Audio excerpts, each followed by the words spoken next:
We'll be moving to the next talk by Justice, which is titled The Untapped Power of Youth Movements in Shaping Open Source Communities. So, Justice, is he here? Please come up, come up. So, thank you.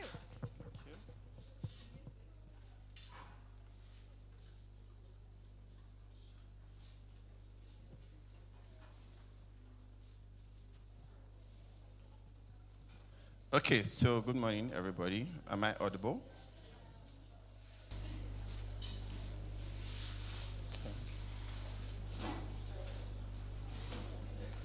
All right, cool. So very quickly, I will just run you through what I have for you today, and then we can move forward from there.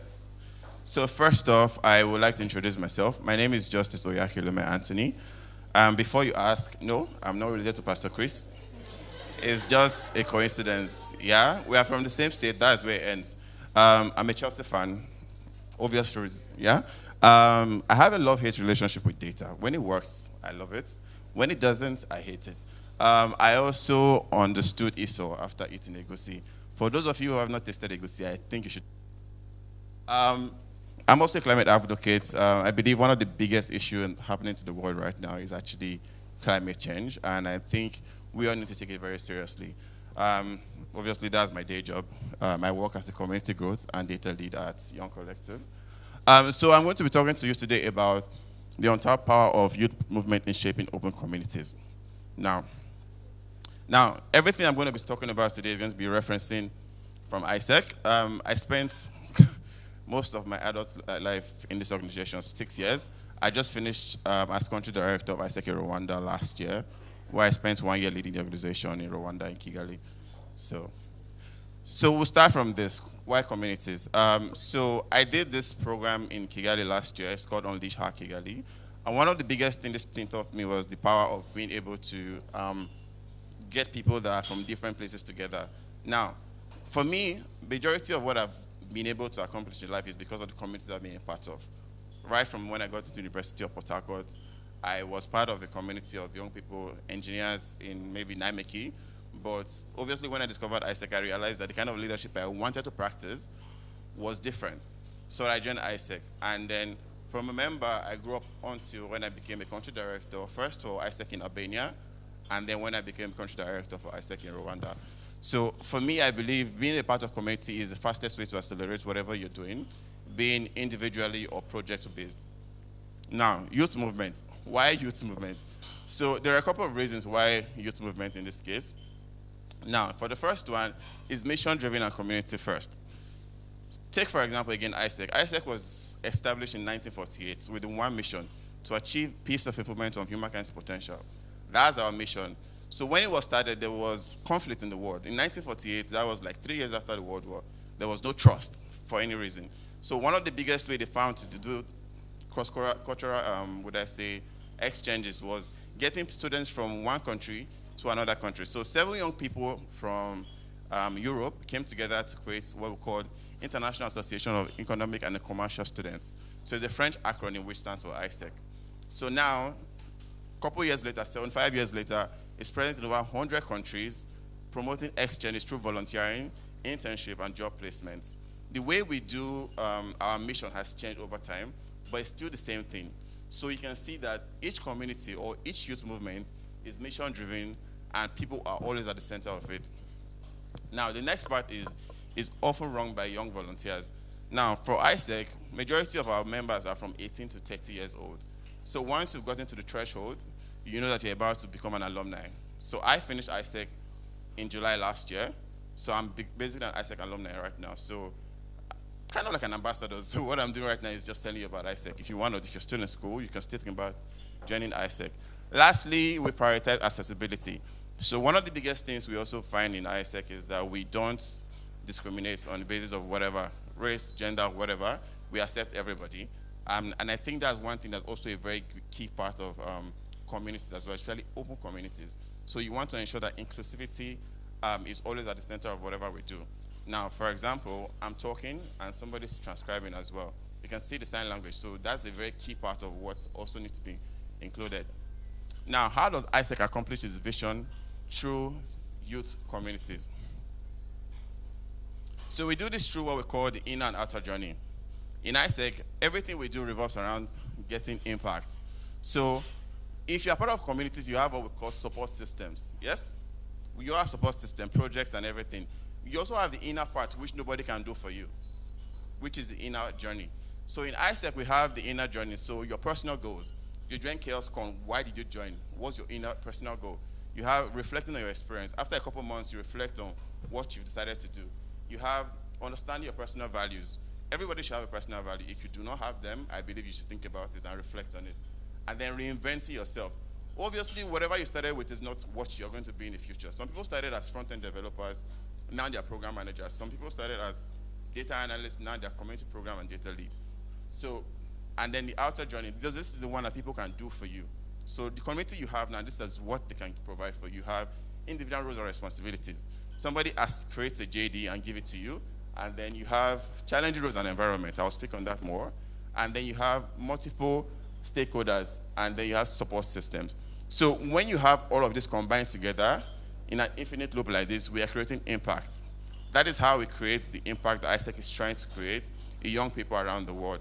And I believe if you can replicate this in your communities as well, it also goes a very long way too. Now, what AIESEC does, I remember mentioning this as part of the outer journey. So what AIESEC does is put young people in challenging environments. So I remember Busayo mentioned that she, or former speaker mentioned that she joined like a badging team without even knowing what she was doing. That's putting yourself in a challenging environment to learn on the go. Because if you do not put yourself in a challenging environment, you will never learn. If you're always seeking comfort, it doesn't work like that. So AIESEC put people in challenging environments. When I joined, I had no clue what I was doing, but I just kept going, and eventually I figured it out. So I went from being a vice president at a local committee to a country manager, and then eventually a country director. So there's gradual increase as you go, but it all depends on how you take it seriously. Now, how can open communities benefit from some of these things I just mentioned? So there are a couple of things I would like to point out to you that I think can be replicated based on what I've gotten from AIESEC. I can replicate it in even ChaosCon and every other thing as well. So first off, we use decentralized leadership in AIESEC. So in whatever we do, there's always a small team doing something together. So for example, this was a couple years ago when I was team leader for the membership experience team for AIESEC in Europe.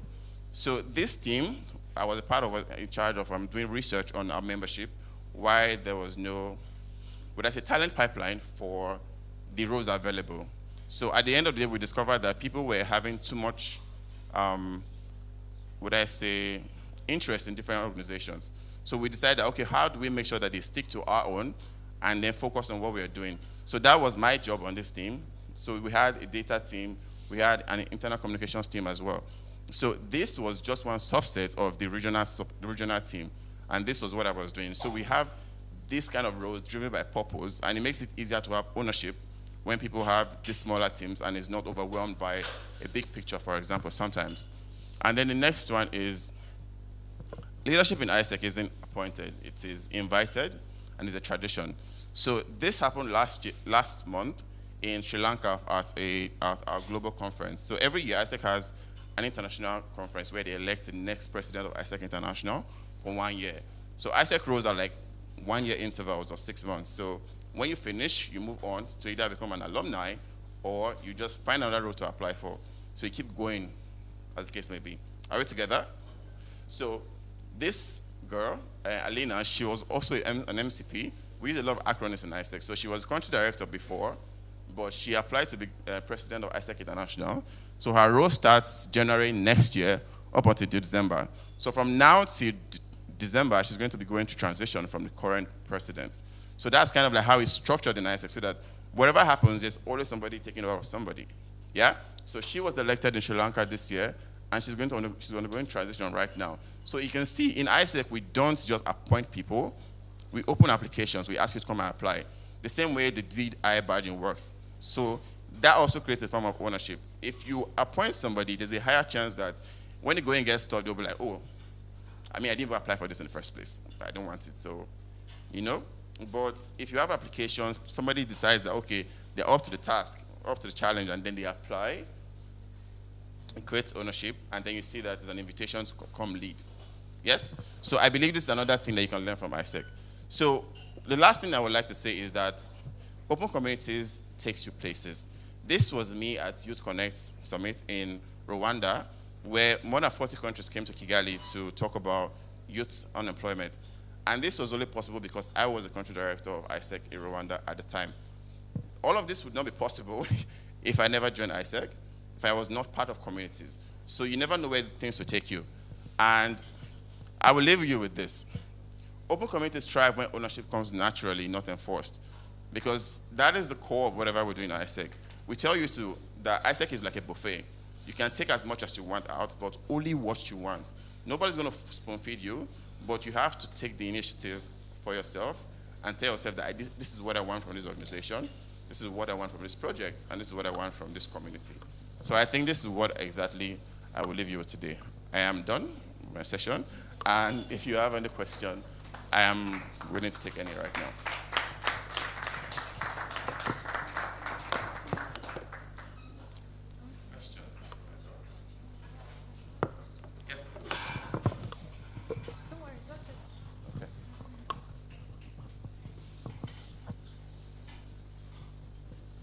Okay, hi everyone. Good morning. So yeah, my question is, I know you mentioned that you were like in charge of like the global country director in charge of like a group of young volunteers. Okay, yeah, country director in charge of like a group of young volunteers from age 18 to 30, right? So my question is like, what were like the drawbacks you had, especially in terms of like leading that group of people, especially with the fact that definitely that age range would fall under the Gen Z kind of generation. So what were like the drawbacks you had? I know you mentioned some lessons, but then what were like things that you wish you knew while you were in it? But now, like you mentioned, you had alumni, right? So, but then what were things that you wish you knew that you could have maybe done more and added more? Yeah. Right off the top of my head is patience. Patience. When working with Gen Zs, I'm a millennial, so when I'm working with Gen Zs, one of the biggest things I had to learn was patience. They end up doing it eventually, but they do it in their way. And sometimes I don't have that patience. And as country director sometimes, or as team leader, I have responsibilities I also have to give to the global office, because they also have KPIs and MOS, measure of success, that I need to meet at the end of every month or at the end of every quarter. But that is not possible if my teammates don't do their work or if team members don't do their work. So I think patience was the biggest thing I had to learn. Another was that people have creativity, but you just need to allow them to fail first. So it's very difficult combining both because, for example, I have responsibilities to accomplish, but I also need to give them a safe space to fail. Because what I've seen is that people thrive more when they fail on the job. And that's the great thing about AIESEC. You can fail without having minimal impact on the overall goal. So it's broken down into smaller pieces. So if you fail small, it's not a big issue. So I think the patience to do that and then having to balance between meeting my goals and giving them the safe space to fail was the biggest things I learned working with Gen Zs.